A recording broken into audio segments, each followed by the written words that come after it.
dicha revista. En asuntos generales, el doctor Juan Manuel Miranda Limón preguntó en relación a la situación precisa de FUMERAC, a lo que el doctor Jivillá aclaró que FUMERAC y el CMR ahora son dos organizaciones separadas y completamente independientes, tanto en organización como particularmente en relación a sus finanzas. Cada uno tiene su domicilio fiscal y físico propio. También el doctor Miranda comentó en relación a las becas para asistir a EULAR y la industria farmacéutica, de quien depende el financiamiento para ello, está poniendo cada vez más obstáculos para otorgar las becas, y comentó que aunque es bueno que el colegio estimule estas actividades, hay un límite, y el límite es financiero, tanto para las becas EULAR, al ACR y el Congreso Mexicano de Reumatología. Comentando que quizá vale la pena hacer algún tipo de análisis en el que se modifiquen las bases de la manera más colegiada posible para que los miembros estén enterados de los límites relacionados al otorgamiento de estos apoyos. El doctor Luis Javier Jara habló del origen del apoyo en relación a las becas de congresos y aclaró que esto nunca ha sido un derecho de los colegiados y que depende de la situación financiera del CMR. Los estatutos no contemplan las becas y la idea original consistía en ser una forma de apoyo a la investigación y la representación de la reumatología mexicana fuera del país. El doctor Jivillé dijo que está de acuerdo con ambos médicos y que hará el mejor esfuerzo para tratar de apoyar a la mayor cantidad de gente posible mientras las circunstancias financieras del Colegio Mexicano de Reumatología lo permitan.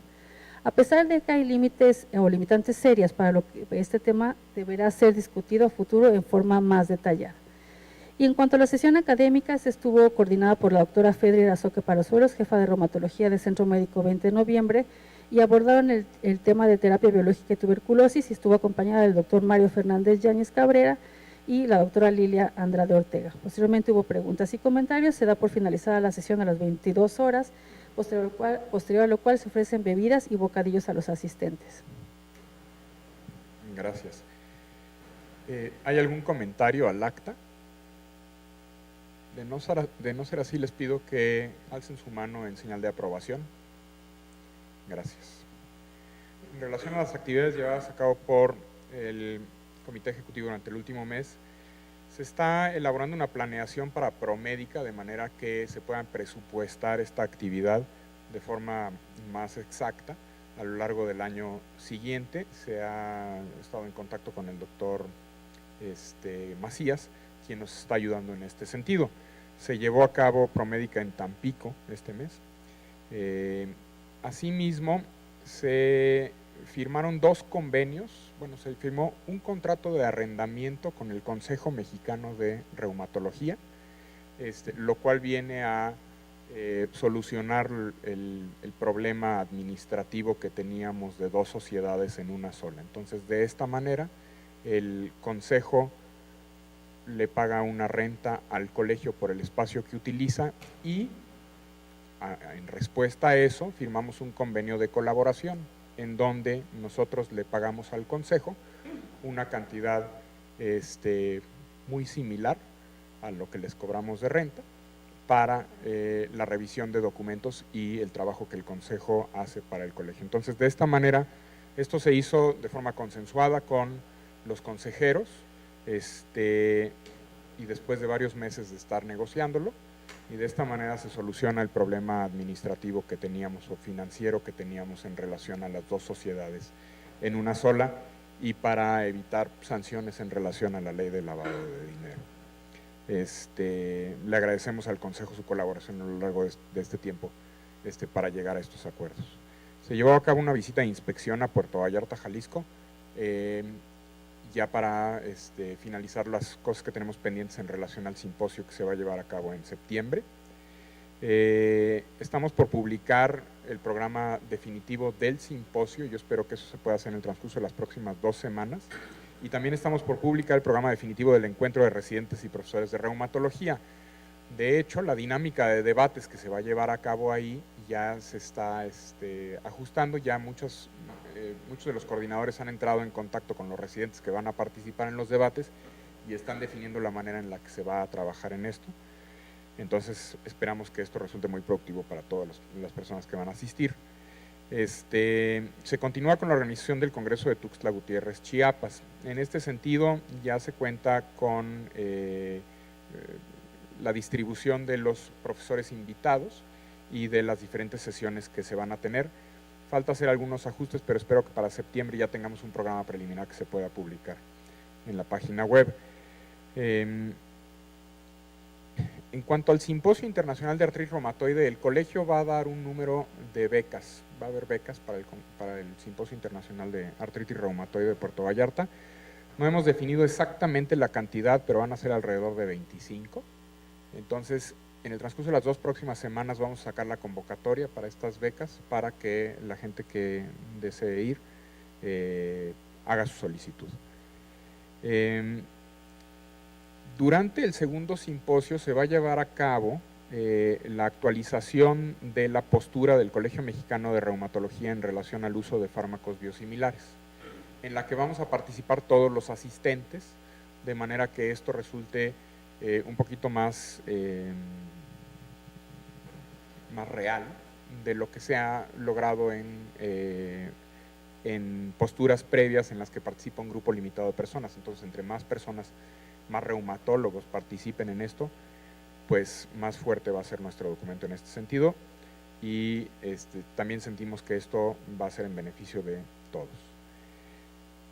Se ha estado gestionando con algunos grupos de pacientes la manera en la que se pretende negociar con el gobierno federal para que podamos incluir a la artritis reumatoide en el Fondo contra Gastos Catastróficos, y de esta manera esta enfermedad pueda ser cubierta por el Seguro Popular. Y aunque estamos en una etapa muy inicial de este trabajo, sí es algo que ustedes saben, se ha tratado de hacer a lo largo del tiempo a través de diferentes instancias. Cuesta mucho trabajo porque involucra una partida presupuestal, se tiene que hacer también a través del Senado de la República para que se convierta en ley, pero finalmente también estamos trabajando en eso. Se amplió la encuesta sobre reumatología clínica y la manera en la que la gente quiere recibir o acceder a la revista, y los resultados se le enviaron al doctor Silveira para su revisión. Y finalmente el curso de metodología para residentes se va a lanzar en octubre de este año, y ya les daremos más información acerca de la fecha exacta. Realizamos también diferentes actividades de difusión social a lo largo del mes, como parte de nuestro programa de difusión social. Si alguien tiene algún asunto que quisiera tratar, ahora es el momento. Doctor Silveira.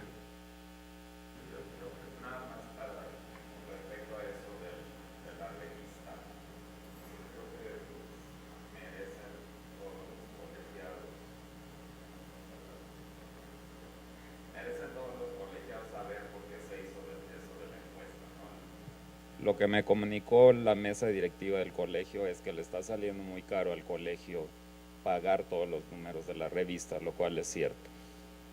Entonces, en el Congreso de EULAR en Londres, que tuvimos sesión entre nosotros y con los editores españoles, se acordó que una posibilidad era que se hiciera una encuesta para ver quiénes quieren seguir recibiendo la revista impresa y quiénes la quieren nada más en línea. Entonces, según los resultados de esa encuesta, la mayoría lo quiere solo en línea. Pero lo que tenemos que hablar con Saúl, porque él me mandó un correo hace una semana, yo estaba de vacaciones, y tenemos que idear la forma de ver quiénes la quieren de una o de otra forma, porque en esa encuesta no se puso la opción del nombre y eso. Entonces, no sabemos quiénes la quieren en línea y quiénes la quieren impresa. Y eso se hace ya en todas las revistas médicas a nivel mundial. El que quiere nada más la forma en línea lo expresa para que no se lo vayan acumulando 50,000 revistas, y el que la quiere de las dos formas pues también lo expresa, ¿no? Entonces tal vez ese será el siguiente paso.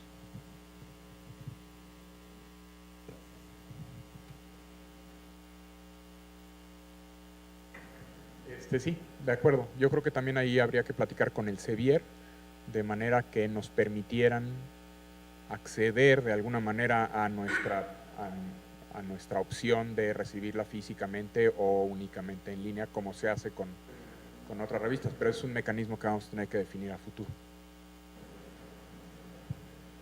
¿Algún otro comentario? Bueno, de no ser así, la doctora Carrillo va a presentar a nuestro primer ponente.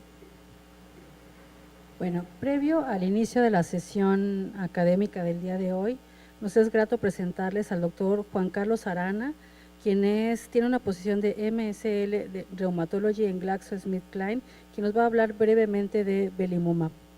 Doctor, muchas gracias. Muchas gracias. Buenas noches, doctores, colegas y amigos. Es para mí un honor estar aquí con ustedes y sin más preámbulo comenzamos. Como es de su conocimiento, el lupus eritematoso sistémico es una patología bastante compleja en la cual interactúan diversos mecanismos que finalmente llevarán a una disregulación inmunológica. Un papel central forman las células dendríticas plasmocitoides, que no solamente producen grandes cantidades de interferón, que bien sabemos son mediadores muy trascendentes en el daño del lupus, sino que además permiten la presentación de autoantígenos a los linfocitos T, que a su vez estimularán a los linfocitos B, que especialmente aquellos autorreactivos finalmente desencadenarán la producción de autoanticuerpos, los cuales llevarán a la lesión y daño tisular. Además, se ha descrito la presencia de neutrófilos que a través de las NETs precisamente favorecen ese estímulo crónico de autoantígenos que se convierte en un círculo vicioso de presentación de los mismos y pues, el daño que se perpetúa. También hay cada vez más evidencia de que los linfocitos B reguladores forman un papel muy importante en cuanto a la modulación y en el lupus eritematoso sistémico está claramente deteriorado. Es igualmente bien conocido por nosotros el papel de BLyS o BAFF, que es cualquiera de los dos nombres aparece, en cuanto a la proliferación, supervivencia y diferenciación de los linfocitos B en células plasmáticas productoras de autoanticuerpos en el contexto de lupus. Principalmente se va a unir al BR3 una vez que es convertido por una convertasa de su forma transmembranaria y la forma biológicamente activa, que es la forma soluble. Justamente es ahí donde actúa belimumab. También hay cada vez más evidencia de que la estirpe TH17 puede ser diferenciada por el estímulo de BLyS. Desde que nosotros iniciamos los ensayos clínicos controlados, se demostró que los pacientes que más beneficio recibían del tratamiento con belimumab eran especialmente aquellos que tenían serología positiva, es decir, niveles elevados de anticuerpos antinucleares, anti-DNA de doble cadena y el consumo de complemento. Vimos claramente que incluso desde la 8ª semana ya se podía ver una respuesta significativa comparativa contra el placebo, recordando que los brazos recibieron tanto belimumab junto a la terapia estándar como terapia estándar y placebo. Y al final del estudio la diferencia fue de 19.8% en cuanto a la respuesta del Systemic Lupus Eritematosus Responder Index, que es un índice muy complejo que considera el Selene-SLEDAI, el BILAG y el Physician Global Assessment. Por otro lado, una de las cosas más trascendentes que demostró Benlysta fue su acción en cuanto a la fatiga, claramente demostrando superioridad comparado contra el brazo que recibió exclusivamente placebo en la mejoría que fue examinada mediante el FACIT. En esta serie de gráficas podemos ver que belimumab continúa siendo efectivo no solamente desde sus primeras semanas de aplicación, sino que a lo largo del seguimiento, es decir, hasta 6 a 7 años, vemos cómo inclusive la mejoría es cada vez mayor, especialmente en la respuesta clínica. Vemos incluso también cómo los pacientes presentaron una mejoría del BILAG de A a B o incluso a D, es decir, de estar muy activos a una remisión clínicamente bien establecida. Igualmente se pudo ver que la posibilidad de un brote en general disminuía de un 70 a un 40% y de un brote grave de un 7 a un 2%, lo que podemos ver en el gráfico B. Y además, de acuerdo a lo que el médico veía en los pacientes, la mejoría subjetiva era claramente superior en el brazo de belimumab. Igualmente, tiene una traducción serológica, los niveles de complemento aumentan, lo cual se mantiene estable e incluso mejora con el tiempo, lo mismo que la disminución considerable y que hasta el momento no está muy claro clínicamente qué consecuencias tiene, pero al menos en la disminución de los títulos de anti-DNA, que como bien sabemos están claramente relacionados con actividad especialmente renal, y lo cual, bueno, pues tiene las consecuencias clínicas de una mejoría del paciente. Otro de los impactos más importantes es la disminución en los requerimientos de glucocorticoides, hasta incluso un decremento de menos 55% de los mismos, lo cual se traduce consecuentemente en una disminución del daño acumulado, porque como bien sabemos, más del 80% del daño acumulado crónico en los pacientes que reciben glucocorticoides es precisamente por este tipo de medicamentos, más que por el lupus en sí mismo. Lo que nos demostraron los estudios iniciales es que los pacientes principalmente mejoran en los dominios musculoesquelético, mucocutáneo y en el vascular, que es en donde más ha tenido hasta el momento impacto la evidencia científica. Pero aquí es algo muy importante, esto ya se presentó incluso en el EULAR recientemente. Tenemos la contundente evidencia de que aquellos pacientes que recibieron Benlysta tenían la posibilidad, digamos, en un contexto general, de 83% de mantenerse sin un cambio en el SDI, es decir, en el índice que calcula el daño en los pacientes con lupus. En aquellos que tenían un SDI de menor a 0 o 0, la posibilidad se mantenía en 88%, en tanto que aquellos que tenían mayor o igual a un punto en el SDI se mantenían con una posibilidad de 75% de no presentar un cambio a largo plazo. Aquí también vemos, en este otro artículo que presentó Stott, igual en el EULAR, que la posibilidad de una recaída disminuía con el tiempo de uso de belimumab.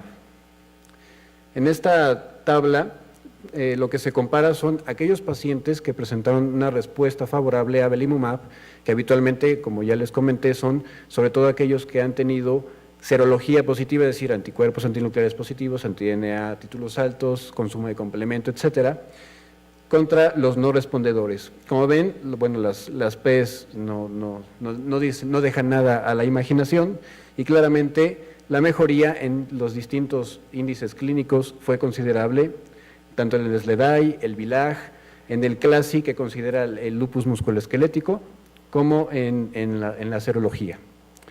Y finalmente, para concluir, podemos comparar aquellas cohortes en las cuales los pacientes no tuvieron esta, por así decirlo, exposición a belimumab, como con el paso del tiempo, todos los pacientes tienden a acumular daño.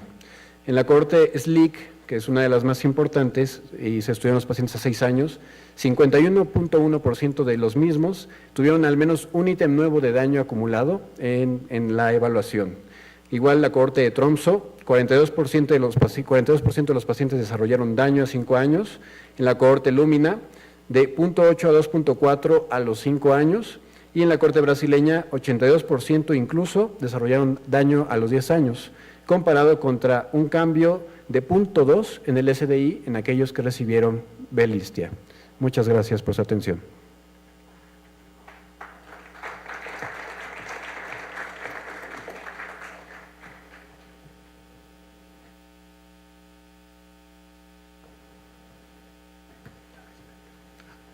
¿Alguien tiene alguna pregunta para el doctor Arana?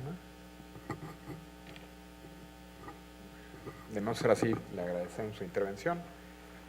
A continuación vamos a dar inicio a la sesión académica del colegio y estoy honrado en presentarles a dos médicos del Servicio de Reumatología del Centro Médico Nacional Siglo XXI, la doctora Margarita Portela Hernández, a quien algunos de ustedes quizá conozcan, y a la doctora Leonor Barile Fabriz, que estoy seguro que se va a dar a conocer hoy.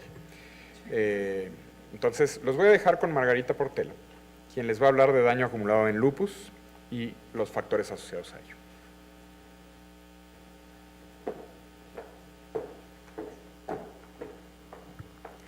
Pues buenas noches a todos y gracias a la mesa directiva del colegio por la invitación.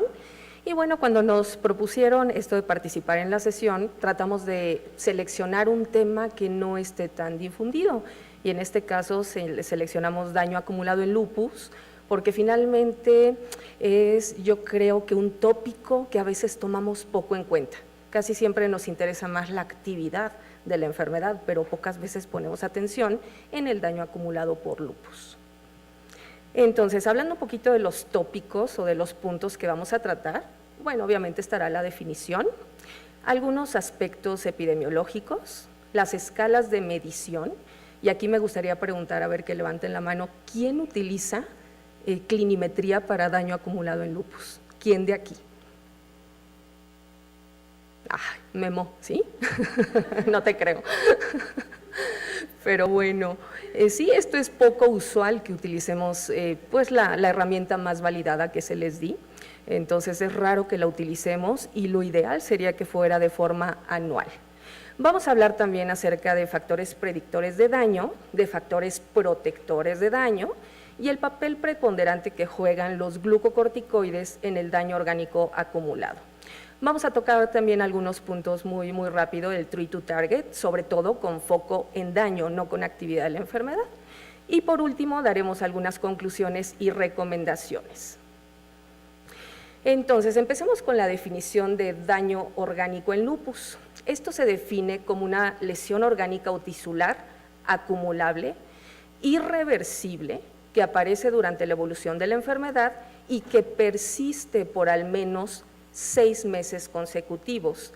Y este daño acumulado puede deberse a varios factores: la actividad persistente o recurrente de la enfermedad, los tratamientos empleados o las comorbilidades asociadas. Y tristemente, en muchos de nuestros pacientes, estos factores coexisten.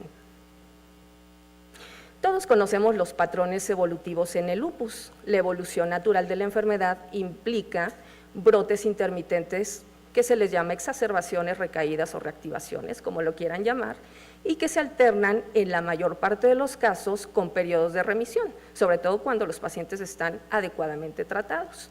Sin embargo, existe un porcentaje de pacientes que pueden tener una actividad persistente de la enfermedad sin llegar nunca a periodos de remisión. También tenemos aquellos pacientes, que son la minoría tristemente, que tienen un brote inicial de actividad y posteriormente permanecen inactivos por mucho tiempo. Pero bueno, como les decía, es la minoría. La relación entre actividad y daño en lupus es indiscutible. La actividad de la enfermedad predice el daño orgánico acumulado y predice mortalidad. Al mismo tiempo, el daño acumulado a lo largo de la evolución de cada paciente va a predecir mayor daño acumulado y mayor mortalidad. Entonces, este es un círculo vicioso. Todos sabemos que la supervivencia en pacientes con lupus ha aumentado de forma significativa a través del tiempo, lo cual se puede deber a un diagnóstico en una etapa más temprana de la enfermedad, a las mejores opciones terapéuticas que tenemos disponibles, pero también esto conlleva a que a mayor supervivencia también exista un mayor daño acumulado. Vean aquí en esta tabla de supervivencia en lupus cómo a través de las décadas, de los años, obviamente la supervivencia ha mejorado importantemente. En los 50s, la mitad de las pacientes o de los pacientes con lupus estaban muertos a 5 años de evolución. En la actualidad, tenemos una supervivencia alrededor del 93 a 95% a 5 años de evolución. La mortalidad en lupus sigue siendo mayor que en la población general, eso es un hecho, aunque mucho menor que en décadas pasadas, como lo acabamos de ver en la tabla. El riesgo relativo de muerte por lupus en la actualidad es 3 veces mayor que lo esperado para la población general, y esta mortalidad está asociada a actividad grave y persistente de la enfermedad, a la toxicidad por los medicamentos que ofrecemos como tratamiento a nuestros pacientes o a las comorbilidades asociadas, y obviamente al daño orgánico acumulado en el tiempo. Vean aquí en este reporte del doctor Horowitz en Canadá, en Toronto, y de su grupo, en donde estudian a sus pacientes con lupus, y vean aquí la diferencia entre la mortalidad en este grupo de pacientes, 1,241 pacientes forman su cohorte, y vean aquí la diferencia tan importante, 3.4 veces mayor mortalidad que la población general.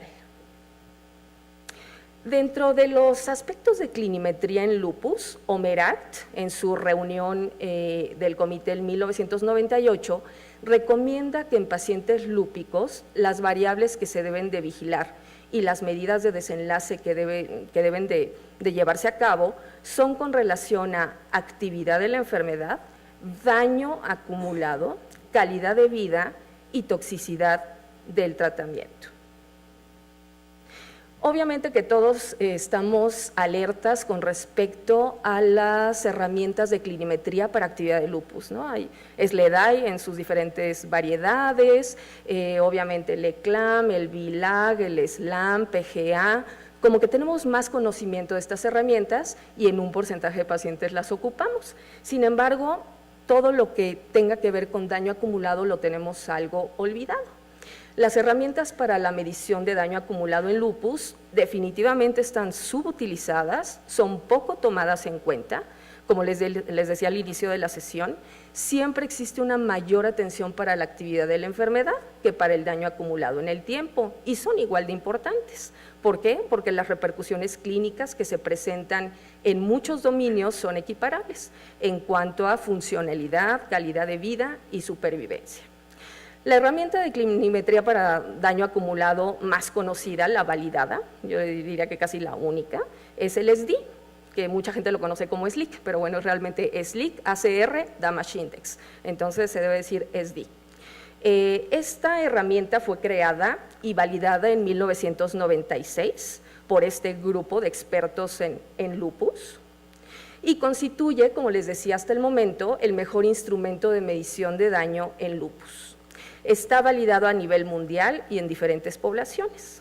Se evalúan 12 sistemas y 41 ítems para daño. Estos ítems para daño, recuerden siempre que son irreversibles, no relacionados a actividad en ese momento de la enfermedad, que aparecieron a partir del inicio de la enfermedad, pero que deben de estar presentes al menos por 6 meses consecutivos, y la mayor parte de los ítems tienen un punto de valor. Uno que otro tiene 2 y uno solo tiene 3. Ahorita vamos a ver las tablas. Los puntajes siempre van a incrementar con el tiempo, nunca van a disminuir porque, como ya dijimos previamente, esto es irreversible, el daño acumulado es irreversible. Lo recomendable es la medición anual del daño con esta herramienta, con el SDI. Lo ideal, ojalá lo hiciéramos.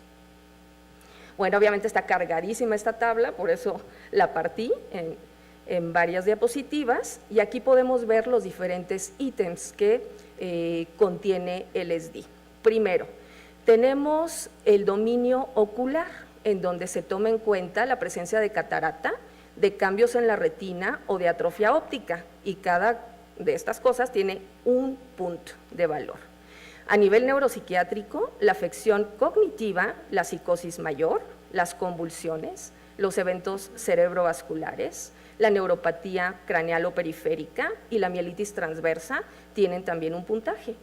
El único que puede tener 2 puntos es el accidente cerebrovascular o el evento cerebrovascular, pero ojo, tiene que haber un intervalo entre un evento y otro al menos de 6 meses de separación para que se tome como doble puntaje.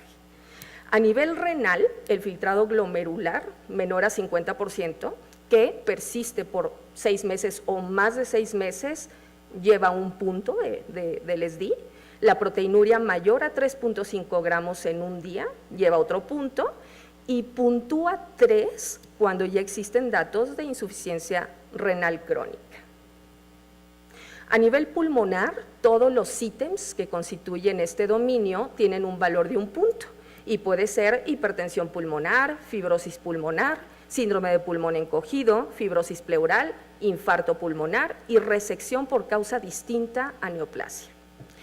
En el dominio cardiovascular se toman en cuenta la angina o bypass coronario con 1 punto y el infarto de miocardio, que puede puntuar incluso 2 cuando ha habido 2 eventos separados al menos por un intervalo de 6 meses. La miocardiopatía con disfunción ventricular es 1 punto de valor, la enfermedad valvular es otro punto, la pericarditis obviamente persistente por al menos 6 meses, otro punto. A nivel vascular periférico, la claudicación, la ulceración con pérdida de partes blandas o la pérdida de tejido permanentemente también tiene un puntaje y puede ser 2 puntos cuando el evento se repite en un sitio diferente y con un intervalo de diferencia de 6 meses. La trombosis venosa con secuelas, que pueden ser úlceras persistentes por más de 6 meses, conllevan otro punto. A nivel gastrointestinal, el infarto o resección de duodeno terminal, vaso, hígado o vesícula biliar por cualquier causa, tiene un puntaje, puede ser de 1 si es un solo evento, o puede ser 2 si son 2 eventos separados por 6 meses entre sí.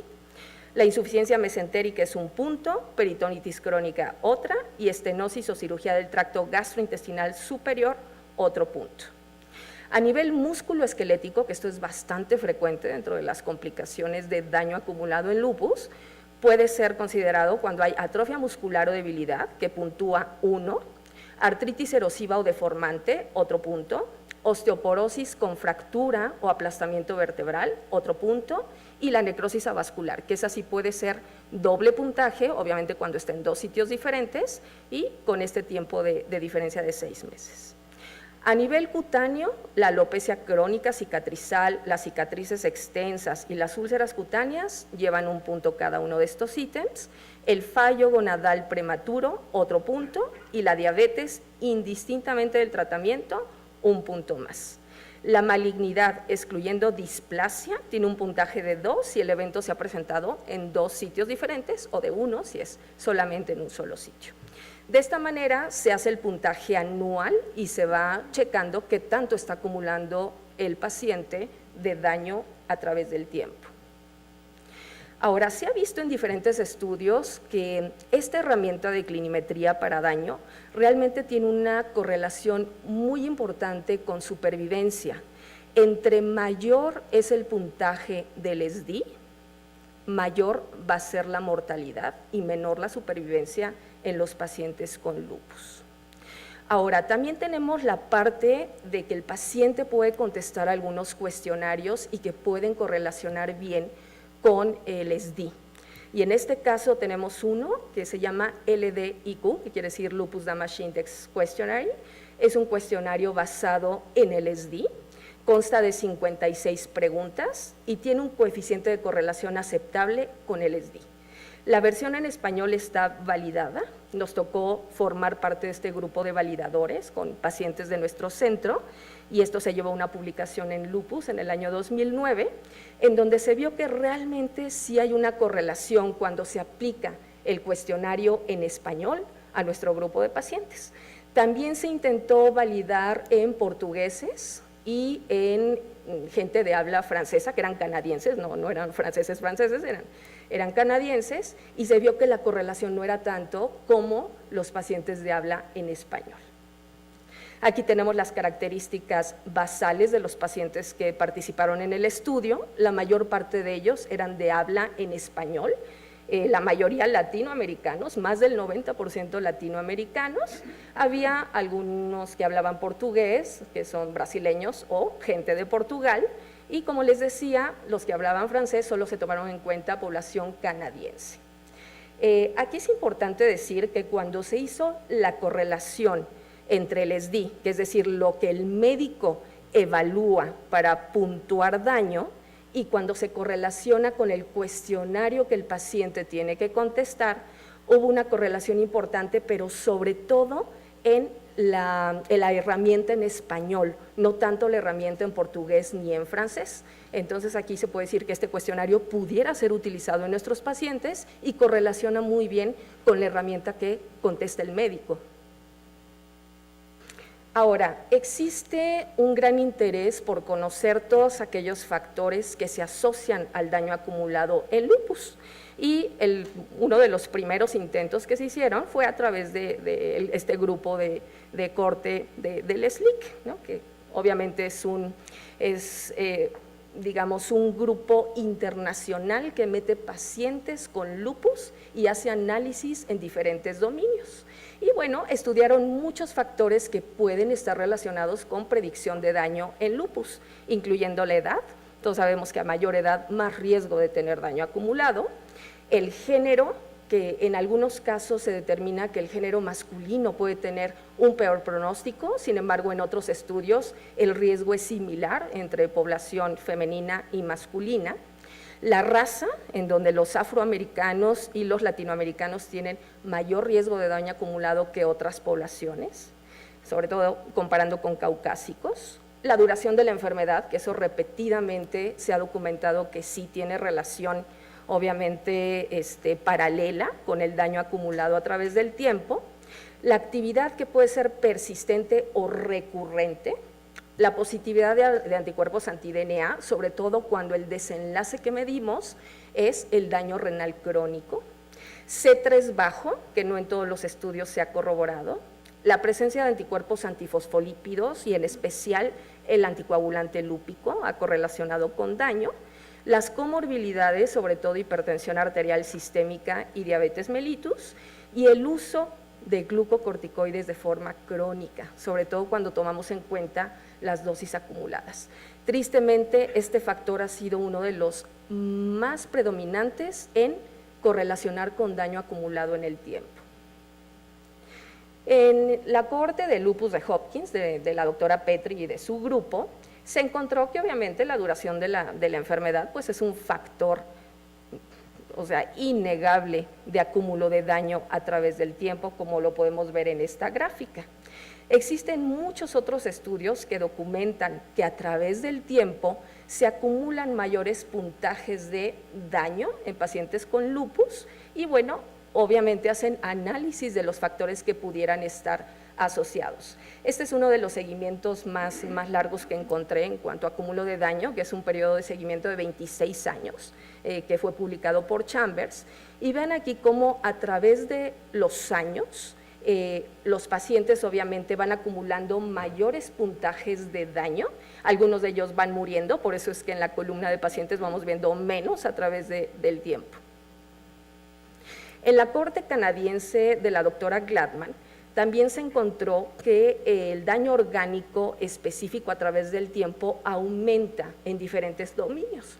Ellos encontraron que el principal es el osteomuscular, también es por el tipo de población que ellos ven, ocular, cardiovascular, neuropsiquiátrico, cutáneo, digestivo, renal y otros, en estas frecuencias.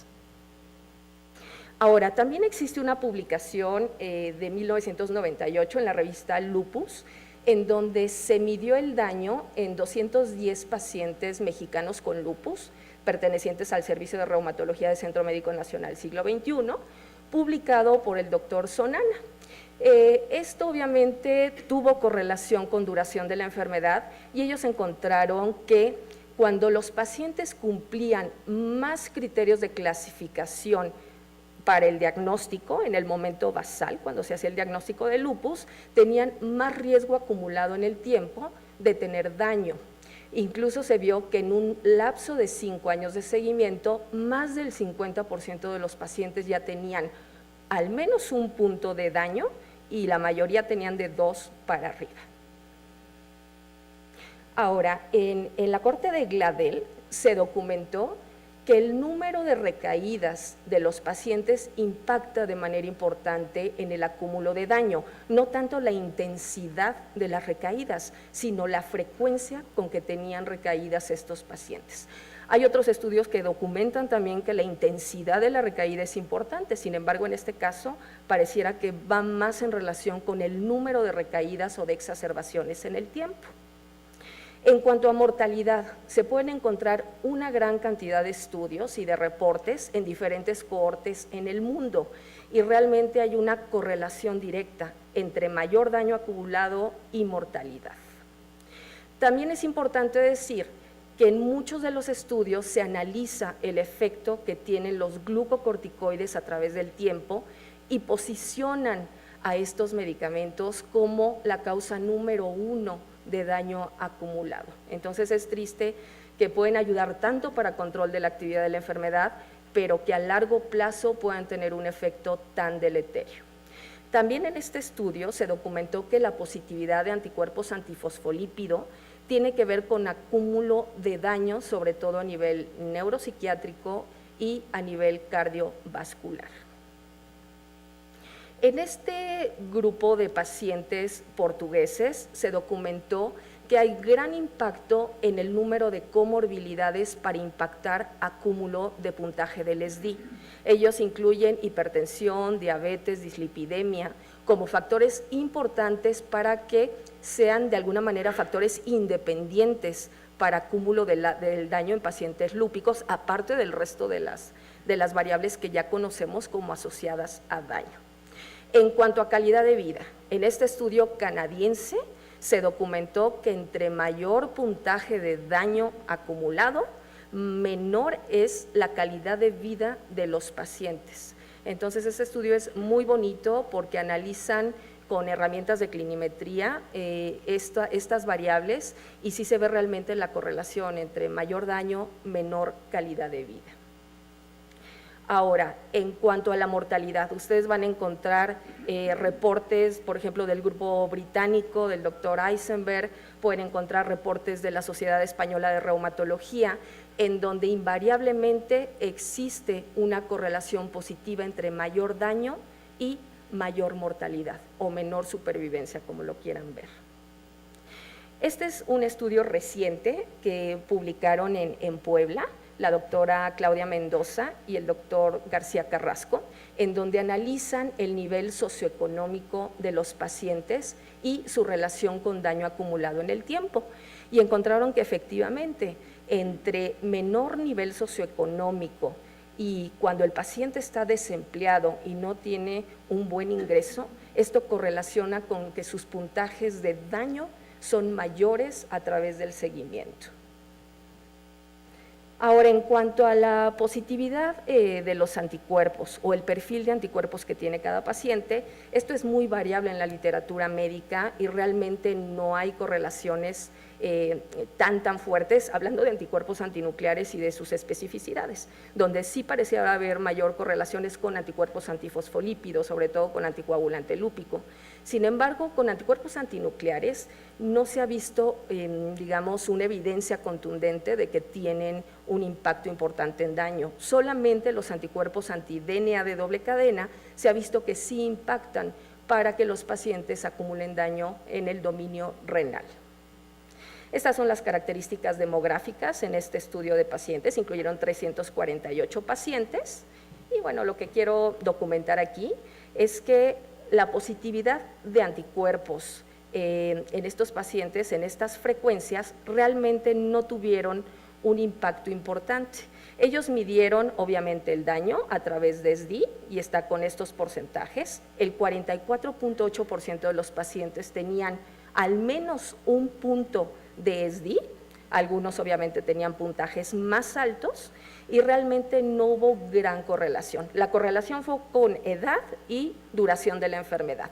Y aun cuando en el análisis univariado pareciera haber cierta significancia estadística para los anti-DNA de doble cadena y para los extraíbles de núcleo, cuando se hace el análisis multivariado, encontraron que con el dominio de daño ocular pudiera ser que los anti-RO tengan cierta correlación o cierta asociación y algunos anticuerpos extraíbles de núcleo tenían relación con falla gonadal prematura, pero el resto de dominios realmente no tuvo relación con el perfil de autoanticuerpos, simplemente tuvo relación con edad y duración de la enfermedad. También encontré este estudio en cuanto a los niveles de prolactina y su asociación con daño acumulado por lupus y se vio que sí, que tienen una correlación positiva. Entre mayores niveles o titulaciones de prolactina, el paciente suele acumular mayor daño a través del tiempo. Una de las autoras de este estudio fue la doctora Graciela Alarcón. Otro estudio interesante que me encontré fue este que asocia la rigidez arterial con daño acumulado en el tiempo en mujeres lúpicas que no tenían otras comorbilidades que se asocian con este daño vascular. Y aparentemente sí hubo una correlación positiva entre daño y esta rigidez arterial. Ahora, en cuanto a factores protectores, pues todos sabemos que la hidroxicloroquina y la cloroquina son los más estudiados como medicamentos que realmente pueden disminuir el daño acumulado en el tiempo en pacientes con lupus. Sabemos que los antimaláricos disminuyen la actividad de la enfermedad de forma global, disminuyen las recaídas a nivel renal, obviamente como tratamiento coadyuvante, Tienen efectos metabólicos benéficos en cuanto a niveles de glucosa, niveles de lípidos, un efecto antitrombótico coadyuvante, aunque es leve, pero es de importancia para pacientes con lupus, y sabemos que los antimaláricos mejoran calidad de vida y mejoran supervivencia. Los glucocorticoides, nos vamos al otro extremo. Sabemos que siguen siendo la piedra angular en el tratamiento de lupus. En las etapas de actividad de la enfermedad son la herramienta terapéutica más maravillosa que tenemos. En las etapas más avanzadas de la enfermedad se convierten en un veneno. Un veneno que se asocia con toxicidad y con comorbilidades. El efecto independiente a la actividad de la enfermedad para ocasionar daño posiciona a los glucocorticoides como la causa número 1 de daño acumulado en lupus. El balance riesgo-beneficio es controversial.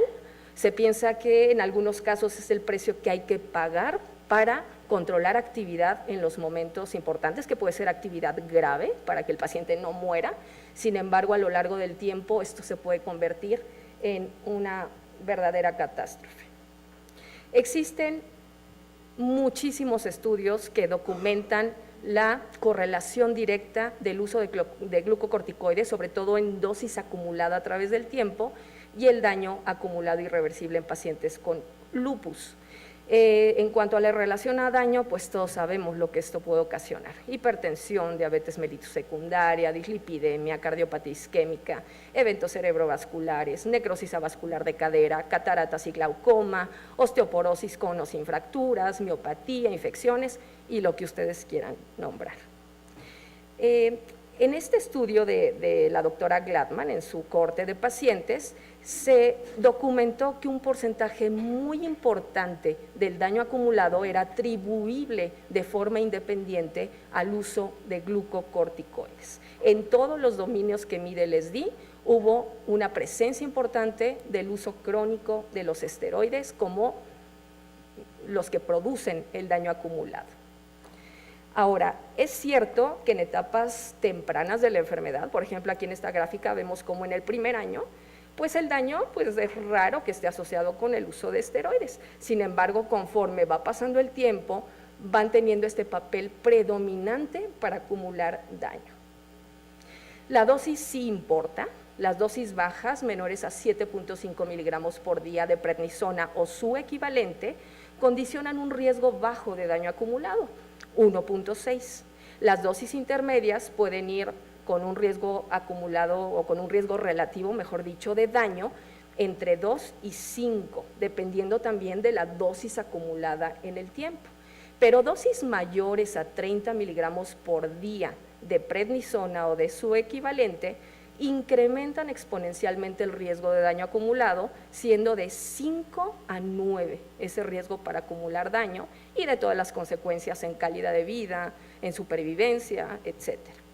Entonces, el objetivo a seguir es ofrecer la mínima dosis posible por el mínimo tiempo posible a los pacientes con lupus, utilizar tratamientos ahorradores de esteroide de forma oportuna, por ejemplo, un antimalárico. Cuando no hay contraindicación, siempre hay que usar un antimalárico en pacientes con lupus.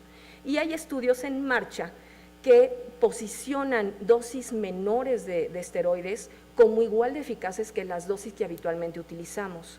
En muchos estudios se documenta que dosis equivalentes a 0.5 miligramos kilo pueden ser tan eficaces como dosis de 1 miligramo kilo día de prednisona o su equivalente, y obviamente con menos efectos colaterales. También en cuanto a los pulsos de metilprednisolona, se ha visto que no todos los pacientes requieren 1 gramo por 3 días de metilprednisolona. Hay pacientes que pueden estar bien con 500 o con 750 miligramos por día, y el efecto benéfico va a ser similar a cuando se ofrece 1 gramo por día. Y obviamente la toxicidad va a ser menor. Ahora, en cuanto a la supervivencia libre de daño, en los pacientes sin prednisona, pues es mayor que en pacientes que tienen dosis leves, moderadas o intensas de glucocorticoides. En este artículo publicado el año pasado por la doctora Petri y su grupo de estudio, documentan algo muy interesante. Por cada miligramo de prednisona que nosotros podemos reducir en el tiempo, el daño acumulado va a disminuir 3% por cada miligramo. Entonces, ahí la importancia de ser conscientes de que los pacientes, cuando están ya en una etapa de baja actividad o de remisión, se debe de disminuir la dosis del esteroide hasta lo que más se pueda, y si se puede suspender, mucho mejor. El Treat to Target en lupus, ustedes saben, esto fue creado por un grupo de expertos que dan recomendaciones. Participaron reumatólogos, nefrólogos, dermatólogos, internistas e inmunólogos y generaron 11 recomendaciones con foco en remisión de la enfermedad, en prevenir el daño acumulado y en mejorar la calidad de vida de los pacientes lúpicos.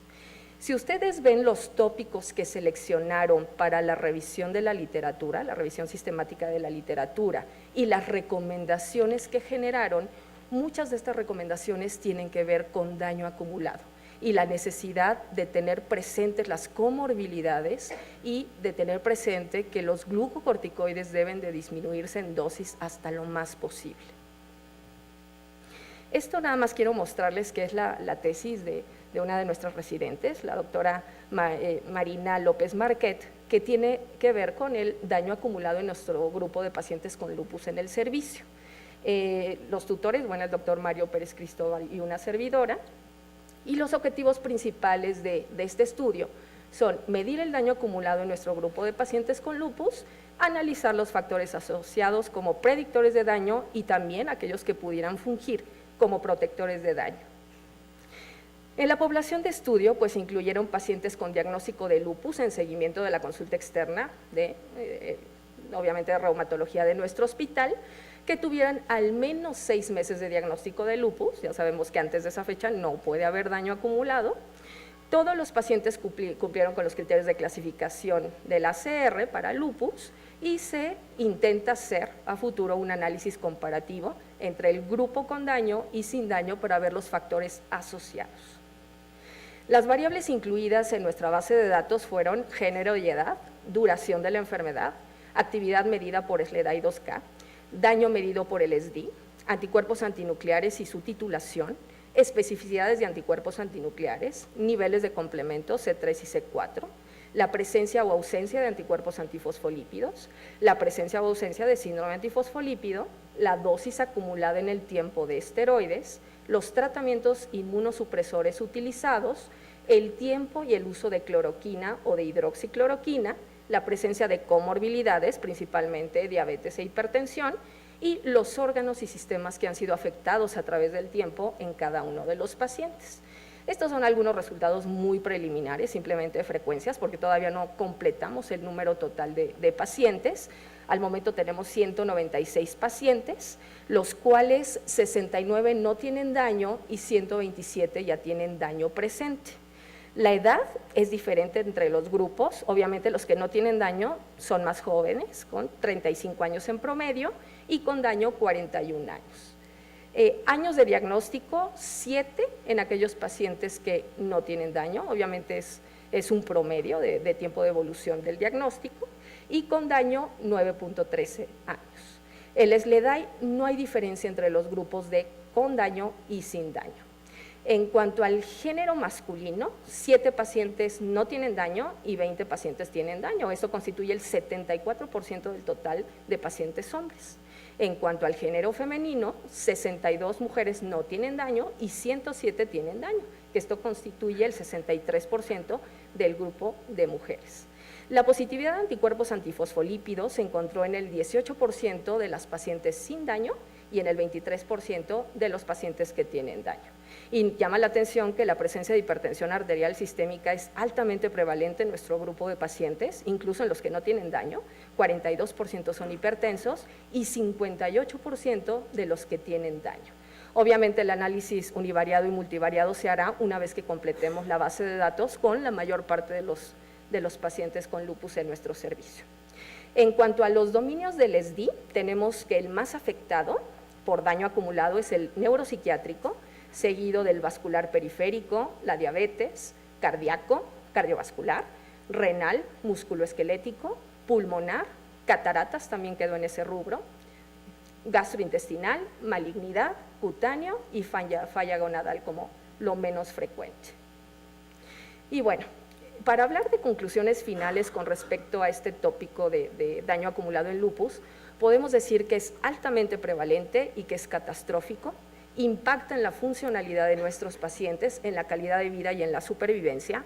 Debemos medirlo por lo menos una vez al año, debemos prevenirlo hasta donde podamos, vigilar y tratar las comorbilidades es de suma importancia, vigilar estrechamente la toxicidad terapéutica, principalmente de los glucocorticoides, y disminuir la dosis o suspender en caso de ser posible, tener en mente las recomendaciones de Treat to Target y llevarlas a cabo, obviamente, y mantener la funcionalidad y calidad de vida en nuestros pacientes lúpicos. Y bueno, pues agradezco mucho su atención.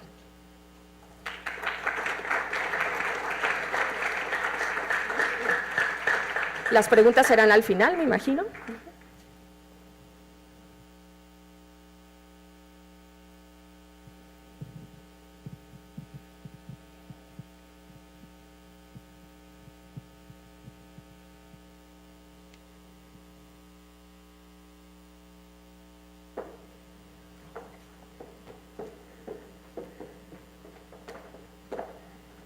Bien, pues buenas noches. Después de esta muy amplia y excelente revisión de daño de la doctora Portela, que fue todo aquello que usted quiso saber sobre daño en lupus y no se atrevió a preguntar, voy a referirme muy brevemente a la única parte a la que ella no se refirió, que fue daño neuropsiquiátrico, y procuraré hacerlo sin consumir mucho tiempo. Soy la doctora Leonor Barile, para aquellos que no me conocen, y trabajo junto con la doctora Margarita Portela en el Hospital de Especialidades del Centro Médico Nacional Siglo XXI. Este es nuestro hospital, donde quedó el...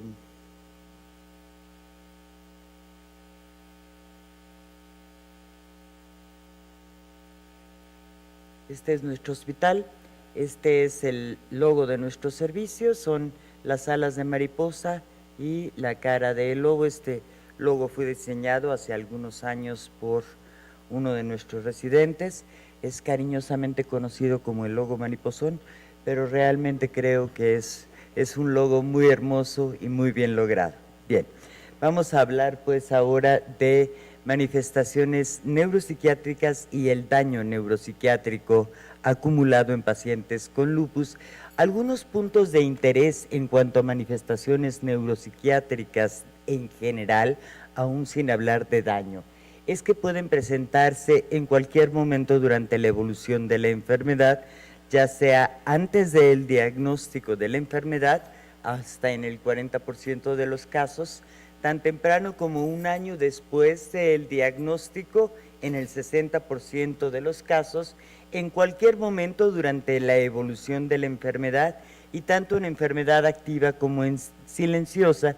Pero una de las cosas más interesantes es que son la causa más común de daño irreversible en lupus. Y esto lo vamos a ver a lo largo de toda esta presentación. Me voy a referir a las cohortes más grandes que se han dedicado a contestar la pregunta de daño neurológico irreversible en lupus, incluyendo cohortes mexicanas y latinoamericanas. Y vamos a ver resultados disímbolos, ya sea que se trate de cohortes caucásicas americanas puras, de cohortes chinas o de cohortes que incluyen pacientes hispánicos, entre comillas, o cohortes latinoamericanos de etnias múltiples. De las primeras cohortes en contestar esta pregunta fue la cohorte de Maryland, en donde se incluyen fundamentalmente pacientes caucásicos.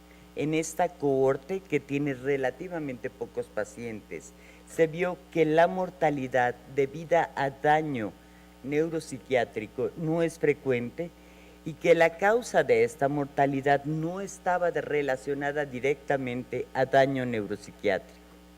Cuando vieron los predictores independientes de daño neuropsiquiátrico, encontraron que la actividad de la enfermedad, y esta actividad de la enfermedad va a ser un factor común que van a encontrar a lo largo de casi todas las cohortes. La doctora Portela les mencionó actividad de la enfermedad como causa de daño, y en alguno de los artículos de Gladel en el cual tuvimos el honor de participar, les decía, no es necesario la actividad grave, basta con que sea actividad. Bueno, aquí también la actividad de la enfermedad es uno de los factores que se repite en casi todas las cohortes como uno de los factores condicionantes para daño, y en este caso para daño neuropsiquiátrico. El ser caucásico, pero en Maryland pues no te queda de otra, o sea, generalmente eres caucásico. Entonces, bueno, aquí el ser caucásico es uno de los factores que encontraron como factor de riesgo, y la presencia de antifosfolípido y anti-RO, que han sido también encontrados en otras cohortes donde sí hay otras etnias representadas como factores de riesgos independientes. Encontraron también ciertas características basales que eran predictivas de características neuropsiquiátricas específicas. Por ejemplo, la actividad de la enfermedad, además de ser predictiva de daño neuropsiquiátrico total, era predictiva de psicosis y daño cognitivo. El tener anti-DNA nativo era predictivo de polineuropatía, y el tener antifosfolípidos de crisis convulsivas y enfermedad vascular cerebral. La presencia de antifosfolípidos fue o ha estado correlacionada con la presencia de crisis convulsivas en otras poblaciones como la griega y la mexicana, específicamente la mestiza del Hospital de Especialidades de Centro Médico de la Raza, en donde también tuve el honor de trabajar durante varios años, y esto lo encontramos en la tesis de la doctora Lourdes Holguín hace ya algunos ayeres, no voy a decir varios para no herir susceptibilidades. Las cohortes están presentadas también por año de aparición, y esta fue presentada en el 2004. Algunos años después, en el 2006, en la cohorte de Hong Kong, publicada por el doctor Mock, con un número mayor de pacientes, 286 pacientes, se encontró que el 18% de estos pacientes desarrollaron daño neuropsiquiátrico. Y al estudiar los factores independientes para el desarrollo de este daño neuropsiquiátrico, y aquí daño neuropsiquiátrico hace referencia específica a los componentes del SLIC o del SDI que definen daño neuropsiquiátrico y que la doctora Portela les mencionó: crisis convulsivas, mielitis transversa, enfermedad vascular cerebral, que esta puede ser captada por dos, cuando son dos de ellos con una separación mayor de un mes, etcétera, etcétera. Bueno, los factores independientes asociados con daño neuropsiquiátrico fueron nuevamente actividad de la enfermedad, que parece ser uno de los grandes ganadores, pero esto en el momento del diagnóstico. Daño acumulado no neuropsiquiátrico, es decir, si yo remuevo todos los componentes neurológicos del SDI y me quedo con el daño acumulado, y lo que ya también les habían mencionado, el uso de metilprednisolona en cualquier momento a lo largo de la evolución de la enfermedad. Aquí lo importante es que la presencia de daño neuropsiquiátrico, a diferencia de lo que ocurrió en otras cohortes, no predijo mortalidad. Es decir, podías tener muchas secuelas a nivel neuropsiquiátrico, pero esto no impactaba directamente sobre la mortalidad. En México, la doctora Fragoso y el doctor Sánchez Guerrero, en el 2007, publicaron un trabajo que tenía algunas peculiaridades, como el ver casos incidentes, es decir, eran pacientes que tenían manifestaciones nuevas, no más de un año de haber presentado la manifestación neuropsiquiátrica, y que eran estudiados durante un año después de haber sido hospitalizados. Estudiaron 132 pacientes lúpicos hospitalizados. No quiere decir que los 132 hubieran hecho manifestaciones neuropsiquiátricas. Los 132 los hospitalizaron, Y después a esos los dividieron viendo a ver cuál tenía manifestación neuropsiquiátrica y cuál no, y los siguieron durante un año y vieron qué pasaba. Y vieron que un año después de la hospitalización, los pacientes que habían tenido manifestaciones neurológicas graves, ¿sí?, tuvieron un mayor daño que los controles. Esto fue la conclusión, digamos, más valiosa de este estudio. Aquellos que habían tenido mielitis transversa o psicosis grave o una manifestación neurológica mayor o grave acumularon mayor daño, excluyendo el daño neurológico, mayor daño que los controles. Después, en la cohorte de Lumina, la doctora Graciela Alarcón, el doctor Guillermo Ponce Estel, publicaron el tiempo que debía transcurrir para la presencia de daño neuropsiquiátrico en una cohorte multiétnica, y ese fue uno de los múltiples trabajos que la cohorte Lumina ha publicado, y esto lo dejé en su idioma original, el objetivo, simplemente para que entiendan de dónde salió el nombre Lumina, para aquellos a los que los tenía preocupados y también para aquellos a los que no los tenía preocupados, porque bueno, Lumina lo ven a cada rato, y esto viene del nombre lupus en afroamericanos, hispánicos y caucásicos en las minorías, y quiere decir naturaleza versus nurture, que es, ¿cómo traduces exactamente nurture, doctor Kibile? Crianza en los pacientes, y aquí está lupus, es la LU, minoría es la MI, y crianza la NA de Lumina, para la próxima vez que lo vean, ya sepan de dónde viene. Y si de todos modos no los tenía con gran pendiente, bueno, ya saben que alguna vez lo vieron, y por eso lo dejé en su idioma original, a pesar de que a nuestro querido presidente le choca ver sesiones en Spanglish donde alguna diapositiva está en inglés y las demás están en español. Me permití hacerlo con el afán de que supieran de dónde surge. Bien, aquí se estudiaron a 185 pacientes, de los cuales casi el 30% desarrollaron daño neuropsiquiátrico, y esto es un porcentaje elevado, a lo largo de una duración promedio de la enfermedad de casi 6 años, con una desviación estándar de por ahí de 4 años. Lo importante aquí fue que este daño neuropsiquiátrico sí predijo mortalidad, y predijo mortalidad con un hazard ratio cercano a 2 y con un intervalo de confianza que sí fue significativo. Si bien este hazard ratio se perdió al ajustar para variables múltiples, era alto y tenía un intervalo que sí era significativo, y puede considerarse como un predictor de mortalidad.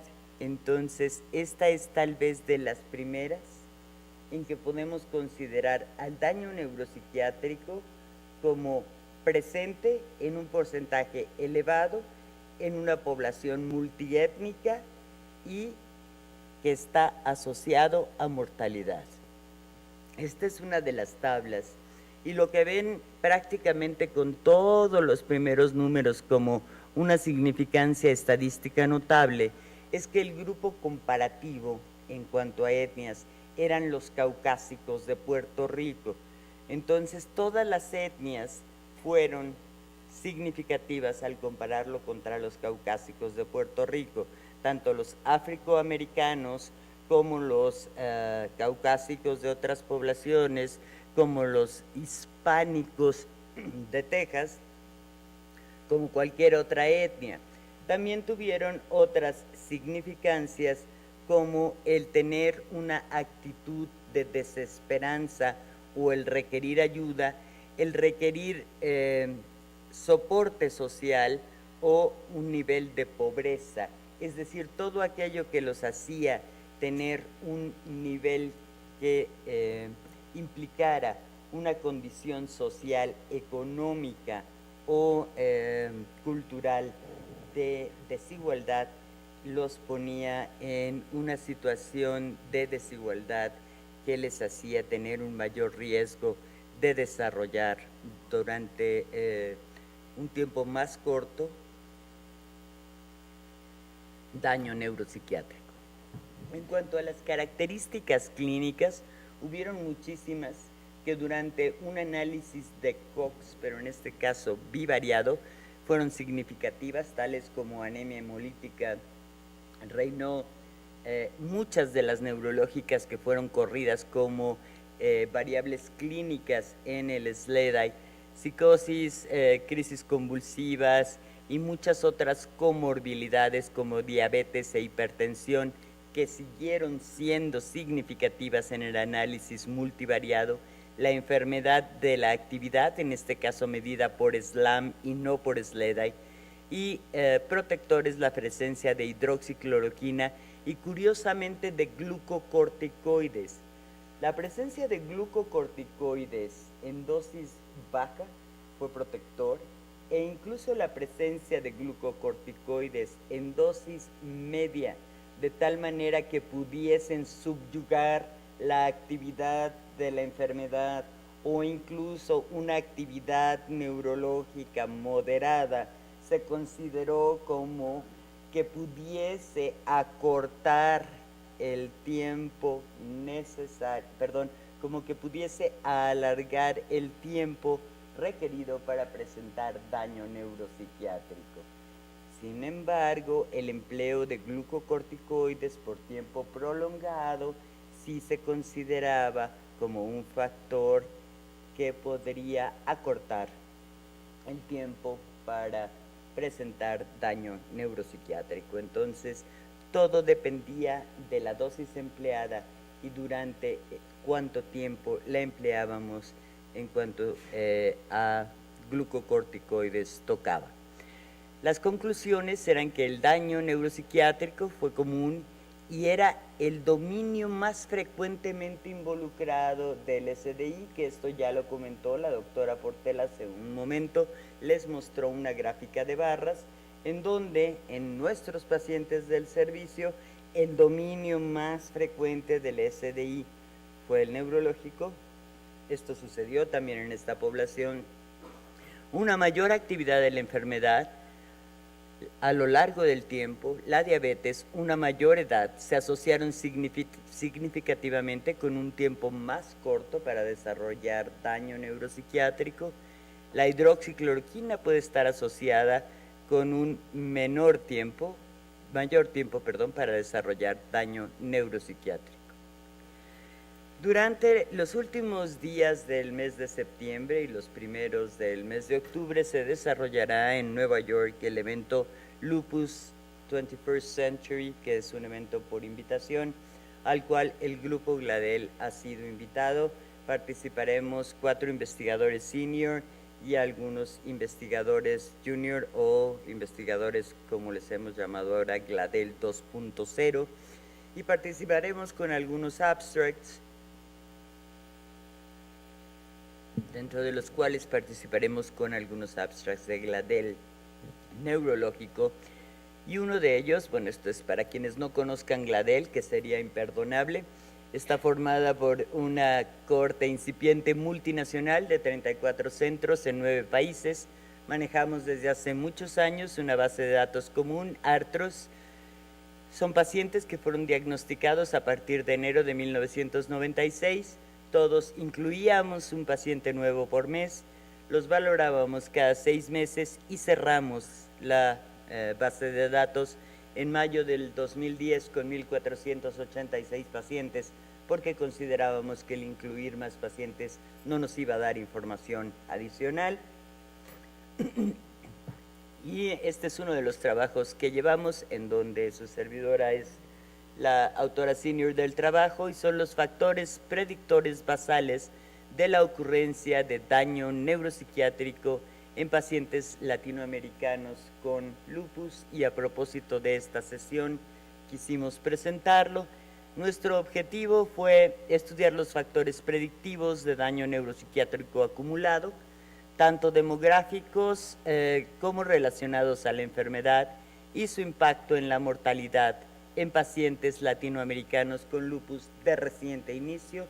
Les queremos recordar que son pacientes de una cohorte incipiente y aquí incluimos pues 1,100 pacientes de la cohorte incipiente porque los demás ya tenían alguna manifestación neurológica al ingresar a la cohorte y para poder ser seleccionados pues tendrían que haber estado libres de compromiso neuropsiquiátrico al entrar a la cohorte. Esa era su visita cero o visita basal y tendrían que quedar libres de compromiso hasta 2 años de duración de la enfermedad.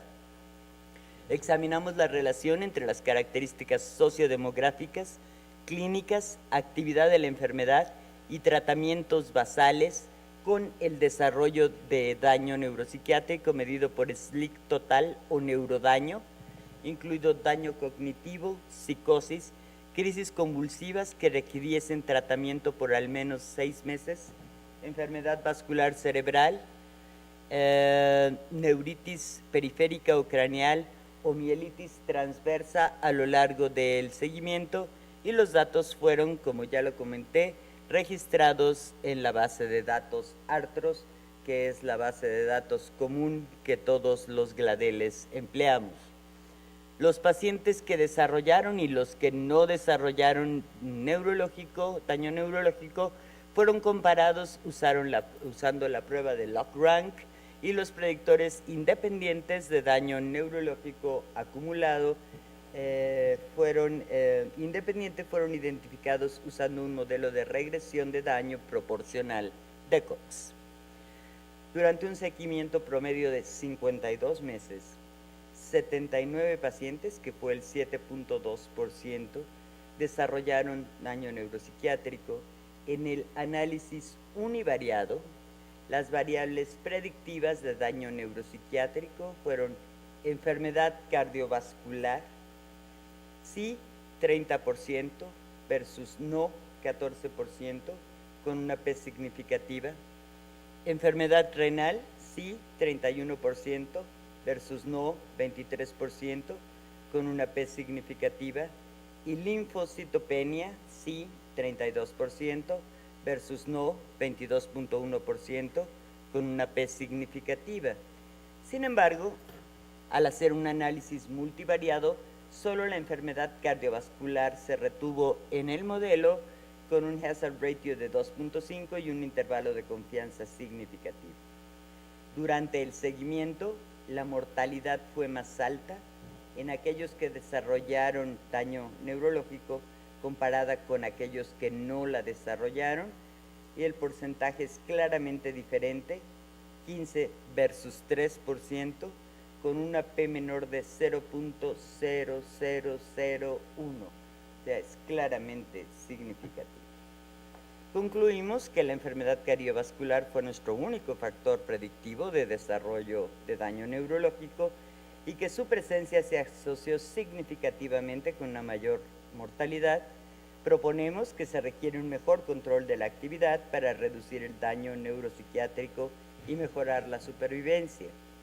Las manifestaciones neuropsiquiátricas atribuibles a lupus son comunes, como ya vimos en todas estas cohortes, a través del curso de la enfermedad. Su naturaleza heterogénea y fluctuante ejerce un efecto adverso en el desenlace de la enfermedad. Esta diapositiva la presentó nuestro presidente, el doctor Daniel Jivillé, cuando era residente y le tocó presentar la sesión de lupus neuropsiquiátrico y pasó a la parte de pronóstico. Y juro solemnemente que es la verdad. Empezó a hablar de pronóstico con Darth Vader. Creo que las cosas han mejorado un poco desde entonces y por lo menos, bueno, ahora usaríamos a Darth Maul, ¿no? Pero espero que a lo largo del tiempo, por lo menos, sigamos identificando factores que nos permitan evitar ese daño acumulado en los pacientes con lupus, de tal manera que nuestro pronóstico nos aleje del lado oscuro de la fuerza y nos aleje un poco más a ser un poco Jedis y a darles a nuestros pacientes un menor daño acumulado para darles una mejor oportunidad de supervivencia libre de daño y podamos tener un mejor desenlace en nuestros pacientes con lupus. Muchas gracias.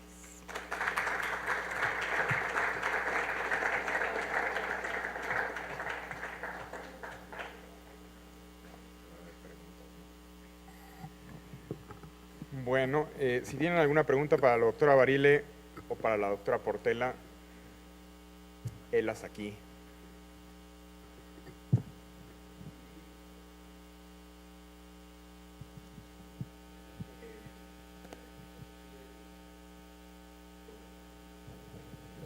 Desde que conocí bueno, el índice del SLIC ACR Damage Index, me llamó la atención específicamente diabetes. No sé usted qué considera, doctora, pero yo creo que a lo mejor es como muy benigno el puntaje que le dan, porque bueno, separadamente la diabetes mellitus ya por sí misma se sabe que acarrea el riesgo de daño acumulado en poblaciones que no tienen ni lupus, ni artritis reumatoide, ni ninguna otra enfermedad. No sé usted qué considera al respecto y si hay alguna evidencia de que posiblemente la diabetes mellitus pudiera ser un factor independiente de daño acumulado. Esa es mi pregunta. Ya está determinado que sí, la diabetes ya sea ocasionada por glucocorticoides o la diabetes independiente al uso de glucocorticoides puede estar asociada al daño acumulado en el tiempo, puede estar asociada y finalmente dan un puntaje de 1 porque si miras en la tabla, la mayor parte de los ítems tienen un puntaje de 1, muy poquitos tienen un puntaje de 2, sobre todo cuando se repite en 2 sitios. Entonces yo creo que es un puntaje equilibrado considerando el resto de dominios que son tomados en cuenta en esta herramienta de clinimetría. Sí. Buenas noches, Margarita, doctora Barile, felicitaciones por la presentación. Yo tendría un par de preguntas. La primera es con esto de los glucocorticoides, si realmente han hecho ajustes para lo que es la actividad de la enfermedad, porque parece que de pronto da riesgo de daño y esas cosas, pero pues algo pasó con la ciclofosfamida, igual cuando había esto de la hemorragia pulmonar, donde se morían malos a los que les poníamos ciclofosfamida, pero realmente eran los que están más graves, o sea, uno tomaba la decisión de ponerle más ciclofosfamida al que estaba más grave. No sé si esto mismo suceda en estos grupos, que al que le das más glucocorticoides es al que ves más mal y es el que a lo mejor detecta que está con riesgo de daño. Y la otra es en estos que están haciendo, si han considerado el apego al tratamiento como parte de los factores pronósticos de daño en los pacientes. Sí, se ha pensado en confounding by indication en las dos cosas, en hidroxicloroquina y en corticosteroides, pero lo que se ha visto es dosis y duración de tratamiento más que actividad de la enfermedad. Actividad de la enfermedad se ha visto como un factor de mal pronóstico para daño tanto neuropsiquiátrico como daño en general. Y confounding by indication se ha visto como para casos benévolos de hidroxicloroquina y como para casos graves en el caso de dosis altas de glucocorticoides, ¿no? Pero no se ha estratificado pues por digamos grado de actividad versus dosis de esteroides, pero el riesgo de confounding existe siempre, ¿no? Sí, incluso en todos los datos que mostré, donde hablan de la relación de glucocorticoides con el daño acumulado en el tiempo, quitan el sesgo de la indicación. Obviamente todos decimos, pues sí, un lupus grave pues requiere dosis altas de esteroide y a lo mejor lo que está ocasionando el daño es la actividad de la enfermedad y no necesariamente la dosis acumulada del esteroide. Sin embargo, en los análisis ellos quitan este sesgo considerando la indicación.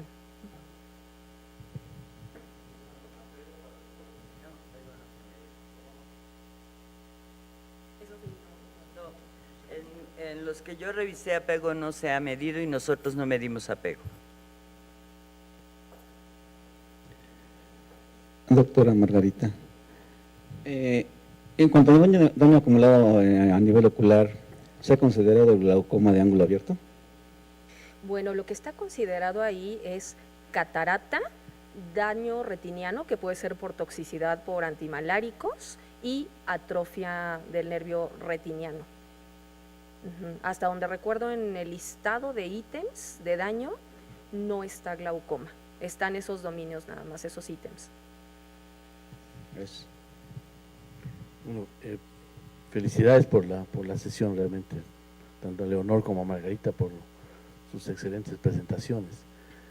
Yo creo que como mencionó Leonor al final, a pesar de que ya se estudió ampliamente los factores que tienen que ver con el daño acumulado, es probable que existan otros factores todavía que tienen relación con este aspecto tan importante. Uno de esos factores puede ser el índice de masa corporal y su relación con el daño, ¿sí? Con el daño crónico. Yo creo que es un factor importante que aún no ha sido analizado y que probablemente sea un factor independiente como muchos otros, ¿no? El otro factor importante creo que es el que mencionó el doctor Juan Carlos. Don Juan Carlos, es los autoanticuerpos. Indudablemente que el que lo tengan bajos o no lo tengan, aunque lo tuvieron positivo, probablemente influyan en la evolución, en el daño crónico. De hecho, Betty Diamond ya propuso de que la presencia de anticuerpos circulantes van a alterar la barrera hematoencefálica crónicamente y van a conducir progresivamente al daño que mencionó Leonor en el último trabajo. Dentro de esos antigenes es patogénico, por supuesto. Pero hay una pregunta que creo que aún no, o tal vez ya fue contestada. Los niños con lupus, niños y niñas con lupus, bueno, obviamente avanzan también en el tiempo, llegan a la etapa adulta. ¿Tienen más daño crónico que los adultos que empezaron con lupus? ¿O tienen algún dato sobre eso? Yo es que te digo esto porque hicimos un estudio de las embarazadas y parece que no hay diferencia entre uno y otro, pero tal vez por el tiempo de evolución que tienen estos niños, llegan a la etapa adulta, ¿no? Y no sé si hay algún estudio que compare con los adultos. Claro. En relación con el daño. Obviamente ahí, por los años de evolución de la enfermedad, que casi siempre van a ser obviamente más que en aquellos que solamente inician en etapa adulta, sí se ha visto que el daño acumulado en lupus pediátrico cuando evoluciona a vida adulta puede ser mayor, y sobre todo porque el lupus en niños también es muy grave. Entonces sí se ha visto correlación con mayor daño acumulado en el tiempo. Existe el plano, por lo menos existía hasta que administrativamente hemos tenido algunos problemas de ver justo los pacientes de pediatría, de reumatología pediátrica, cómo evolucionaban en ese sentido cuando llegaban como adultos con nosotros, nada más que hemos tenido ciertas broncas administrativas de no, tienen que ir a su clínica y después con ustedes, pero estamos tratando de subsanarlas precisamente para hacer ese análisis, ¿no? Hay preguntas de internet. Edijoe 2000 le pregunta a la doctora Portela que cuál es su opinión del Mexes-Leday.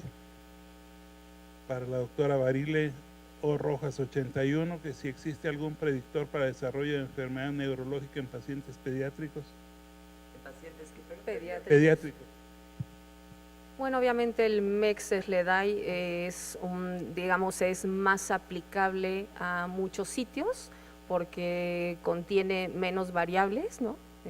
Entonces pudiera ser más aplicable, podría estar más disponible en diferentes lugares. Entonces es una herramienta que ha demostrado ser válida para utilizar en nuestros pacientes. Entonces mi opinión es que es una herramienta para medir actividad bastante razonable.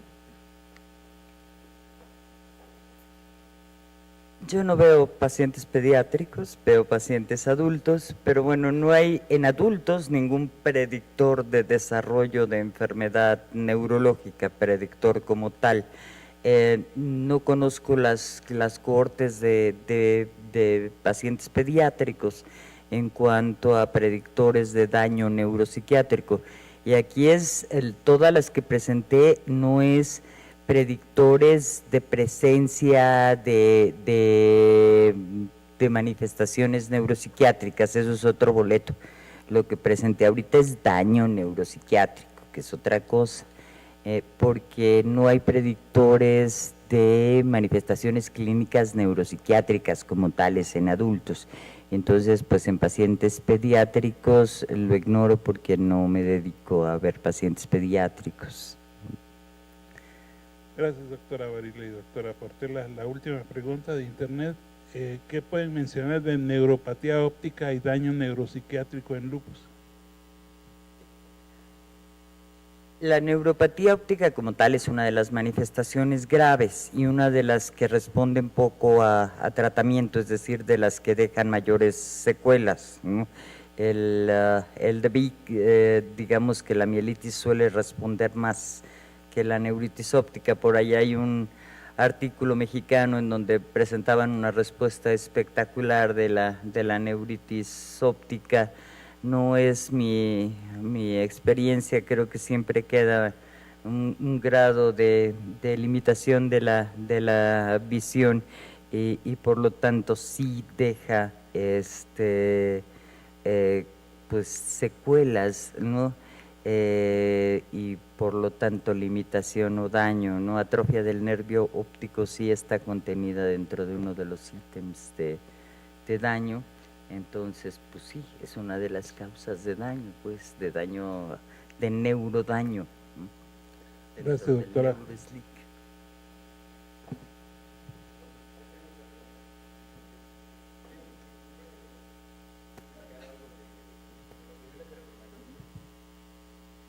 Corríjame, doctor, pero me parece que sí, alguna vez usted también publicó algo. Los niveles de prolactina, y a mí la duda es esta, porque como que ahorita están otra vez poniéndose de moda. De hecho, no sé si fueron ustedes quienes pusieron un cartel en el EULAR, porque había algo así, ¿no? Bueno, por ahí vi uno precisamente que hablaba de esto. Aquí el cuestionamiento es, ¿realmente esto es como un artefacto secundario por el papel que tiene la prolactina como modulador inmunológico? ¿O realmente la prolactina tiene una acción directa que finalmente influye en el daño? Y si también hay algún tipo de traducción clínica a estos niveles elevados de prolactina, o es alguna otra, no sé, isómero, alguna otra isoforma de prolactina en las que están involucradas. Gracias. Esto te lo puede contestar perfectamente el doctor Luis Javier Jara. Allá afuera, allá afuera. Pero afuera. No, sí, evidentemente sí hay un papel patogénico. En el estudio que presentó Margarita, hace un cálculo estadístico muy complejo, en el cual determinan que la hiperprolactinemia se asocia como factor independiente a daño crónico.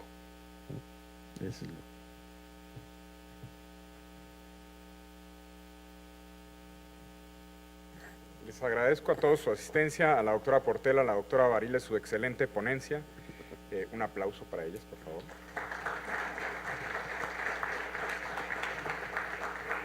Le agradezco a Glaxo su patrocinio y su participación. Los invito a todos a que pasen afuera.